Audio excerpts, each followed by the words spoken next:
Meus queridos, a paz do Senhor. Estamos chegando já no final do nosso último trimestre de 2016. Estamos na antepenúltima lição, a 11ª lição. E aqui na Academia de Pregadores, durante mais uma vez, durante todo esse trimestre, e com muita alegria, porque durante esse trimestre nós comemoramos um ano de lançamento deste projeto de estudo das lições da Escola Dominical, né? O Senhor tem nos abençoado durante este ano. Nós louvamos a Deus pela sua vida, você, nosso aluno, nosso parceiro aqui na Academia de Pregadores. Nós louvamos a Deus pela sua vida, louvamos a Deus pela sua fidelidade, com a Academia de Pregadores.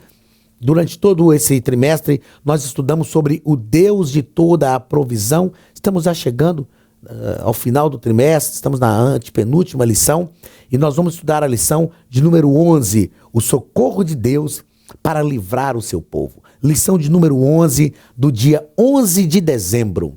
11 de dezembro, caminhamos já para o final do nosso ano também. 11 de dezembro de 2016. O texto áureo nos diz o seguinte: os justos clamam, e o Senhor os ouve, e os livra de todas as suas angústias. Os justos clamam e o Senhor os ouve e os livra de todas as suas angústias. Verdade prática, Deus é fiel no cumprimento de todas as suas alianças e promessas. Deus jamais promete aquilo que não vai cumprir. Deus é fiel no cumprimento de todas as suas alianças e de todas as suas promessas. Ponto central da lição: Deus livra o seu povo das crises. Os nossos objetivos: objetivo geral, ressaltar que Deus é fiel no cumprimento de todas as suas alianças e promessas, e os 3 objetivos específicos: o primeiro, apontar a providência de Deus na história; segundo, mostrar como Esther foi colocada no palácio real; e o terceiro, explicar a crise sofrida pelo povo de Deus no livro de Esther. Nós vamos estudar hoje aquilo que é uma das histórias mais lindas da Bíblia. A maneira como Deus manipula a história, como Deus intervém na história, como Deus age na história para livrar o seu povo, para ajudar o seu povo em meio às crises, não é? Leitura bíblica em classe. Esther capítulo 5, do versículo 1 ao versículo 6. Sucedeu, pois, que ao terceiro dia, Esther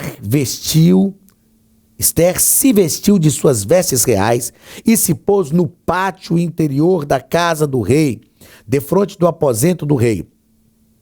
E o rei estava assentado sobre o seu trono real, na casa real, defronte da porta do aposento. E sucedeu que, vendo o rei a rainha Esther, que estava no pátio, ela alcançou graça aos seus olhos. E o rei apontou para Esther com o cetro de ouro que tinha na sua mão.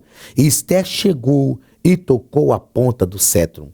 Então o rei lhe disse: que é o que tens, rainha Esther? Qual é a tua petição? Até metade do reino se te dará. E disse Esther: se bem parecer ao rei, venha o rei Amã hoje ao banquete que tenho preparado para o rei. Então disse o rei: fazei apressar Amã, que cumpra o mandado de Esther. Vindo, pois, o rei e Amã ao banquete que Esther tinha preparado. E disse o rei a Esther, no banquete do vinho: qual é a tua petição? E se te dará. E qual é o teu requerimento? E se fará ainda até a metade do reino. Meus queridos, o livro de Esther sequer cita o nome de Deus. Mas nós vemos no livro de Esther a grande, magnífica ação de Deus para livrar o seu povo. O livro de Esther nos conta a história de Mardoqueu, que era tio de Esther que foi colocada por Deus no palácio para livrar o seu povo. A história de Amã, que não gostava de Mardoqueu, porque Mardoqueu não se dobrava diante dele, não o reverenciava quando ele passava se dobrando. E ele não concordava com isso, e Mardoqueu dizia: eu só me dobro diante do Deus de Israel. Então Amã preparou uma forca para Mardoqueu E como se não fosse suficiente, ele queria aniquilar todo o povo de Israel. Então Deus agiu, interviu na história. A Bíblia nos fala que Amã chegou diante do rei e, na verdade, o Mardoqueu tinha livrado a vida do rei porque ouviu dois guardas tramando contra a vida do rei. Contou para Esté, Esté contou para o rei e o rei foi livre daquela trama, daquela conspiração que se fazia contra o rei. Mas nada foi feito para homenagear Amã, para recompensar Mardoqueu pelo livramento que ele promoveu para a vida do rei. Mas foi registrado no livro, a Bíblia fala dos livros das crônicas dos reis, isso ficou registrado. Então, depois que Amã teve toda essa trama para matar o povo de Israel, a Bíblia diz que o rei perdeu o sono certo dia e leram para ele essa história que estava registrada no livro. E ele perguntou, o que foi feito para este homem, para recompensá-lo? E eles disseram nada. Então o rei chamou Amã e falou, rei, ô Amã, o que você acha que deve ser feito a um homem que o rei quer honrar? Amã era o primeiro-ministro do rei. E, ao que tudo indica, acreditando que ele era este homem, eu acredito que passou na cabeça de Amã, quem o rei vai honrar neste reino que não seja eu, o seu primeiro-ministro? E Amã disse, olha, o senhor vai pegar o seu cavalo, aquele cavalo que só o senhor bota, o senhor vai pegar a sua coroa real, vai colocar sobre a cabeça deste homem, vai colocar o seu manto, o manto real, sobre o ombro deste homem, vai colocar este homem sobre o seu cavalo, vai colocar o seu anel no dedo deste homem, vai colocar este homem sobre o seu cavalo e alguém vai puxar este cavalo pela cidade inteira gritando, assim se faz ao homem de cuja honra o rei se agrada. A Bíblia nos diz que quando Amã faz isso, talvez acreditando que fosse ele, o rei diz para Amã, então faz tudo isso que você falou com o judeu Mardoqueu. Quando Amã, depois de fazer tudo isso, depois de puxar o cavalo com Mardoqueu por toda a cidade, eu imagino que as pessoas assustavam, dizendo, mas o que é isso? Amã está tramando contra os judeus, Amã detesta esse judeu Mardoqueu, já tem um edito assinado pelo rei para tirar a vida dele, e agora ele está puxando o cavalo, honrando o homem desse jeito. Amã volta para casa revoltado. E a Bíblia diz que a mulher de Amã, como profeta, diz para ele, olha, se estas coisas que aconteceram hoje com você, se esse cavalo que você puxou, e se quem estava em cima do cavalo, quem o rei honrou, foi esse tal de Mardoqueu, que pertence a esses judeus aí que adoram um Deus que é só Deus deles, eu temo que esse seja o princípio dos teus males. Então, depois, quando a rainha Esther soube dessa trama para matar o seu povo, concomitantemente também ela, porque era judia, ela convida o rei para o banquete. Ela fala com seu tio Mardoqueu que não podia entrar diante do rei, mas ela diz, coloca o povo em jejum e oração. Olha, mais uma vez, Deus intervindo numa crise por causa do clamor do seu povo em jejum e oração. E ela não podia entrar diante do rei, a rainha Esther não podia, ninguém podia entrar diante do rei.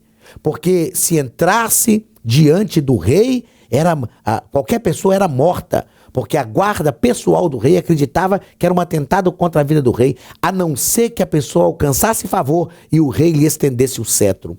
E foi isso que aconteceu. O povo orou, jejuou, Esther entrou diante do rei, como o texto da leitura bíblica em classe diz, o rei estendeu para ela o cetro, falou, o que você quer? Te dou até metade do reino. E ela disse, não, eu quero só que o senhor venha jantar na minha casa. E não deixe de trazer Amã. Eu imagino que naquele dia, quando Amã soube da notícia, ele foi para casa e falou com a sua mulher, olha aí, ó, ontem você disse que as coisas estavam ruins para mim, mas hoje a coisa já mudou. Hoje eu estou indo jantar na casa da rainha. Quando ele chegou juntamente com o rei na casa de Esther, aí os historiadores vão nos descrever isso, a Bíblia diz que Esther contou para o rei o que estava acontecendo, a trama que tinha contra o seu povo e contra a vida dela automaticamente, e o rei saiu assim, sem rumo, e foi para os jardins da casa Nos jardins do palácio, mas da casa onde a rainha ficava. O rei sai para o jardim, e isso segundo a história, a Bíblia nos deixa entender isso também. Então o rei sai para o jardim porque ele assinou um edito contra o povo judeu, influenciado por Amã. Ele não sabia da gravidade do que ele estava fazendo, e muito mais que agora a sua esposa amada também seria morta, porque pertencia ao povo de Israel, ao povo judeu. E ele sai então para o jardim, e Amã, segundo os historiadores, segundo alguns comentaristas, ele cai sobre Esther, mas cai assim sobre os pés de Esther, ou sobre os joelhos de Esther, suplicando o favor dela, como que dizendo: por favor, intervenha por mim, o rei vai fazer alguma coisa comigo. Segundo os estudiosos, quando o rei está do lado de fora e vê Amã sobre Esther, que caiu sobre ela pedindo um favor, pedindo socorro de Esther, o rei olha e os estudiosos falam que possivelmente passa na cabeça do rei que Amã queria agora violentar, estava afrontando Esther na sua frente. Na mesma hora, o rei chama os guardas e manda levar Amã preso. Com toda certeza, pela arrogância de Amã, havia algumas pessoas que já não gostavam dele lá. Então eu imagino que um soldado, não sei, alguém chega e fala: ó, rei, não é que eu tô querendo contar as coisas pro senhor, não, mas tem uma forca na casa de Amã que ele fez especialmente para matar o judeu Mardoqueu. O rei diz: então pega Amã, leva, enforca Amã e os seus filhos nesta forca. Então Deus aniquila os inimigos de Israel.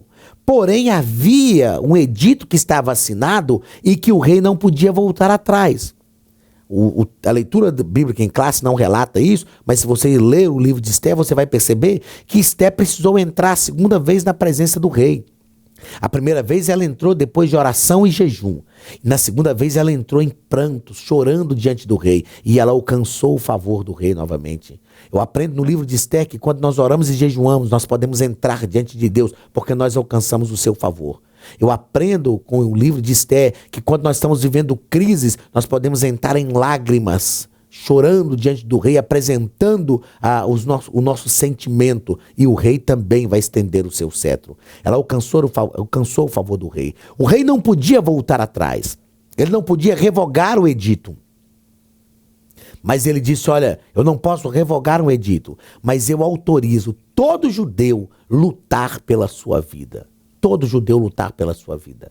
E eu aprendo então no livro de Esther que em meio à crise, Deus nos autoriza, ou seja, nos dá condições, nos dá poder de lutar, nos dá condição de vencer os inimigos, nos dá condição de defender a nossa vida.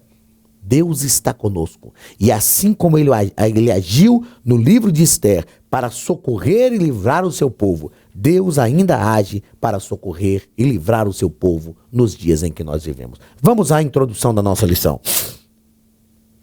Na lição de hoje, então, veremos que Deus age em prol dos que o servem. Deus sempre age em prol do seu povo.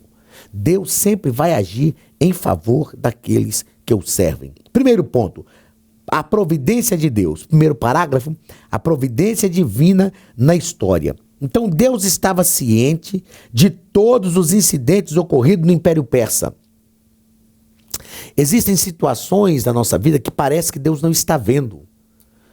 Parece que Deus não está agindo. Parece que Deus não está ciente do que está acontecendo. E nós precisamos saber que Ele é onisciente. Ele conhece todas as coisas. Deus está no controle de todas as coisas. Nada em nossa vida acontece por acaso. Nada. Deus sabia de tudo o que vinha acontecendo no império. Mesmo não agindo, Deus sempre teve o controle. Segundo parágrafo do primeiro ponto, a festa do rei. O rei Assuero deu uma festa. É uma festa que durou vários dias, muitos dias. Depois que ele tinha bebido muito, já estava dominado pela embriaguez, ele decidiu exibir a beleza da rainha Vasti. A rainha Vasti não quis comparecer diante do rei, e então os oficiais do rei, os príncipes, disseram: não, isso é inaceitável. Porque se a rainha Vasti fez isso, daqui uns dias nossas mulheres estão fazendo a mesma coisa. E o rei destituiu Vasti. E aí nós temos o terceiro parágrafo deste primeiro ponto. O rei destituiu Vasti. Quando nós analisamos essa história e tentamos entender a rainha Vasti, nós compreendemos que ela tinha alguma razão para não comparecer diante do rei. Porque ela iria comparecer diante de homens embriagados. Mas, por outro lado, quem estava convidando Vasti para comparecer era o próprio rei. Vasti não podia recusar o convite do rei. Tudo bem que o rei não estava nessas condições plenas de consciência, mas ele era o rei. Vasti deveria comparecer e por isso ela foi destituída. É lógico que tudo isso já se tratava de um projeto de Deus, de um plano de Deus. Deus já estava executando o seu plano e o seu projeto para livrar o seu povo, para abençoar o povo de Israel. Segundo ponto, perdão. Esther no palácio de Assuero. Primeiro parágrafo. A busca de uma jovem para o lugar de Vasti. Esther não estava somente participando de um concurso. Então, com a destituição de Vasti, foi feito um concurso de Miss Suzã. A cidadela de Suzã era um lugar onde o rei... Era um lugar onde o rei tinha casa de veraneio, né? Onde, durante o inverno, o rei ia para esse lugar, para essa casa. E lá ele reunia com seus príncipes. Foi feito, então, um concurso que eu chamo de Miss Suzã, para escolher uma rainha para o rei. Uma nova rainha para o rei. Geralmente o rei não escolhia rainha de todo o povo assim. Ele escolhia a sua esposa, escolhia a sua rainha entre a nobreza. E Vasti, possivelmente, tenha sido escolhida pelo rei entre os nobres. Porém, acredita-se, como Vasti foi destituída, o rei tinha o direito agora de escolher quem ele quisesse. Aliás, o rei era rei e ele fazia como ele queria. Então ele faz um concurso de Miss Suzã, que eu chamo de Miss Suzã, a Bíblia não chama assim, mas ele faz um concurso para escolher a rainha do meio do povo, né? E Esther vai participar. O tio de Esther, o judeu Mardoqueu, faz a inscrição de Esther neste concurso. Ela não estava tão somente participando de um concurso. O próprio Deus estava direcionando os passos de Esther, pois no palácio ela poderia fazer algo grande, libertar o povo de Deus. O pastor Jander Magalhães, eu já citei ele aqui em algumas aulas, um grande amigo que temos, eu ouvi uma frase dele que eu nunca me esqueci. Certa feita ele disse assim: o diabo tem gente para trabalhar para ele em todo lugar, mas Deus também tem gente para trabalhar para ele em todo lugar. Deus precisava de alguém no palácio. Deus precisava de colocar alguém lá. Então Deus prepara, Deus movimenta-se na história, manipula a história e ele prepara um momento para que a rainha Esther estivesse no palácio. Ela fazia parte do desígnio de Deus para ajudar o seu povo. Deus sempre vai ajudar o seu povo. Em meio às crises, em meio às adversidades, mesmo que a gente não entenda, parecia tão somente um concurso para escolher a rainha para o rei. Para o povo de Suzã, para o rei Assuero, para os príncipes, era só um concurso para escolher uma nova rainha para o rei. Mas para Deus, não. Para Deus era uma estratégia para livrar o seu povo. Aquilo que nós vemos como algo comum, como um acontecimento do cotidiano, para Deus é uma ação na história para promover os seus desígnios em favor do seu povo. Segundo parágrafo do segundo ponto, Mardoqueu e Esther. Então Mardoqueu deu uma excelente educação a Esther, deu valores morais, espirituais, e esses valores morais e espirituais serviram para torná-la um instrumento de Deus na salvação dos judeus. A rainha Esther, a Bíblia não fala sobre os seus pais, mas ela foi criada por Mardoqueu, tudo indica que os seus pais morreram, ela ainda era bem jovem, e ela foi criada pelo tio Mardoqueu. E ele deu para ela, trabalhou a formação do caráter, da personalidade dela, através do ensino do verdadeiro Deus de Israel. Né? Como é importante, mesmo em meio à crise, eles estavam no cativeiro ainda.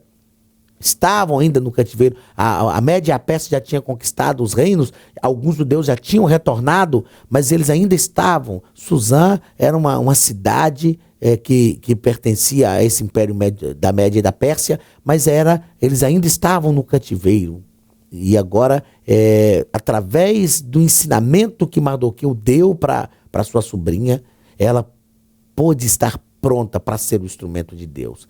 Mesmo durante as crises, é importante ensinar a nossa geração a temer o Senhor, a se tornar um instrumento de Deus para glorificar o seu nome. Terceiro parágrafo desse segundo ponto. Esther é escolhida para o lugar de Vasti. Com toda certeza, Esther era bela. Depois de aprovada neste concurso, depois de passar nesse concurso, a sua beleza se tornou ainda maior, né? De acordo com os estudiosos da Bíblia, as mulheres ficavam assim, se banhando em óleos aromáticos. Eu costumo falar que ficavam de molho em óleos aromáticos para que o aroma, o cheiro desses óleos ficasse no poro delas. Havia todo um tratamento de beleza que era feito. Então, com toda certeza, era uma mulher bela, mas foi o Senhor que fez inclinar o coração do rei. Por quê? Porque nós entendemos que não é a beleza que promove o livramento de Deus, não é nada, nenhum aparato humano que nós temos que vai fazer com que nós sejamos instrumentos de Deus para os seus propósitos, mas o próprio Deus age para cumprir a sua vontade. Com certeza, o próprio Deus inclinou o coração de Assuero para Esther, a fim de que ela fosse escolhida para cumprir o propósito de Deus para aquele momento. Terceiro ponto, a crise chega para o povo de Deus. A trama de Amã, como nós já falamos aqui, Amã tramou matar todo o povo de Israel. Amã era mau e enchia-se de ódio quando Mardoqueu não se inclinava perante ele. A crise agora havia chegado para os judeus, trazendo tristeza e lamento. Era uma crise que, ao que tudo indicava, iria destruir toda a nação de Israel. Era uma crise, era um decreto que estava assinado pelo rei. Ninguém podia revogar. Ninguém podia fazer o rei voltar atrás, porque a Média e a Pérsia sempre foi conhecida como um povo ético. Então o rei assinou, mesmo sabendo que o edito que ele havia assinado seria prejudicial até para a rainha, ele diz, a minha palavra não volta atrás. Lá no livro de Daniel, no capítulo 6, quando eles tramaram contra a vida de Daniel, através do rei Dario, né? Os sábios, os homens influentes, chegam para o rei Dario e dizem assim, façamos um edito conforme dos medos e dos persas, que não se pode revogar, era ética, a palavra, falou, não volta atrás. Então havia uma trama contra o povo de Deus, contra os judeus, que trazia tristeza e lamento. Porém, Deus estava no controle de todas as coisas. Segundo parágrafo do terceiro ponto, Esther toma conhecimento da trama contra o seu povo.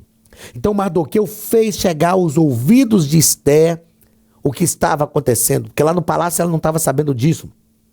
Esther disse, olha, eu não posso entrar diante do rei. E Mardoqueu disse para ela, não se esqueça que foi Deus quem te colocou no palácio. Se você não quiser tomar nenhuma atitude, socorro de outra parte de Deus virá. Que convicção que Mardoqueu tem. Que ensinamento para nós que essa atitude de Mardoqueu nos oferece. Mardoqueu está dizendo, Deus vai intervir. Porque nós somos o seu povo. Nós estamos vivendo uma crise, de alguma parte virá o socorro de Deus, mas quem sabe, Esther, não foi para isso que Deus te colocou no palácio. Mardoqueu lembra Esther que ela foi colocada no palácio pelo Senhor, junto do rei, justamente para aquele momento. E nós aprendemos com o livro de Esther que Deus nos coloca em lugares estratégicos. E não é porque Esther era a rainha que ela iria ficar livre, porque ela pertencia ao povo de Deus. Nós não podemos nos esquecer que não é porque Deus nos coloca em lugares de honra que nós vamos deixar de ser instrumento de Deus na hora que Deus precisa. Em qualquer lugar que Deus nos coloca, nós precisamos entender que Deus nos colocou ali para que nós sejamos instrumentos dele, para livrar o seu povo e para fazer com que a crise seja dirimida, fazer com que a bênção de Deus chegue sobre muitas vidas.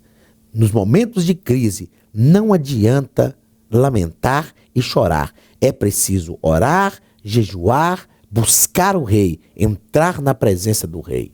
Entre na presença do rei. Em tempos de crise, ore, jejue, chore, mas não deixe de entrar na presença do rei. Não tenha medo. Esther falou, eu não posso entrar. O rei vai mandar me matar. O tio de Esther diz, você tem que entrar. Porque foi para isso que Deus te colocou no palácio. Não tenha medo de entrar na presença do rei em tempos de crise. Enquanto todos estão desesperados, sem saber o que fazer, nós podemos entrar na presença do rei, porque ele vai estender o seu cetro de ouro. O cetro fala de autoridade. O cetro fala de poder, de domínio. Quem tem o cetro na mão tem o poder e tem o domínio. Ele vai estender o cetro. E Esther tocou na ponta do cetro. Esther estava dizendo, eu sei que o Senhor pode nos ajudar. Aleluia. Que o rei estenda o cetro para cada um de nós. Terceiro parágrafo do terceiro ponto. A estratégia sábia de Esther. Como nós falamos, Esther convidou Amã para um jantar, desmascarou Amã. O povo judeu foi salvo graças ao livramento divino, mas à disposição de Esther. O povo judeu recebeu o livramento de Deus. Deus foi quem agiu. Deus foi quem livrou. Mas a disposição de Esther cooperou, contribuiu, encaminhou todas as coisas, porque foi através dela. Esther foi um instrumento de Deus. Através dela, Deus agiu para livrar o seu povo. O socorro de Deus sempre vem em tempos de crise. Então nós aprendemos através da história da rainha Esther que Deus salva o seu povo quando nós nos dispomos a orar, jejumar e agir. Orar, jejumar e agir. Tem que andar juntas essas atitudes. Não adianta só orar, só jejuar, ou não adianta querer agir também, sem oração e sem jejum. É preciso orar, jejumar e agir. O socorro de Deus vem para livrar o seu povo. Que este aprendizado dessa 11ª lição seja realmente uma mensagem de Deus para a nossa vida e que nós estejamos dispostos a agir conforme a vontade de Deus para que a bênção de Deus venha sobre a nossa vida, a nossa casa e venha sobre o seu povo. Em tempos de crise, ore, jejue e haja, porque Deus irá dar um grande livramento. Deus te abençoe, abençoe a tua casa, em nome de Jesus. Um grande abraço da Academia de Pregadores do pastor Anderson Silva. Academia de Pregadores, a maior escola de teologia online do Brasil. Que Deus te abençoe e até semana que vem.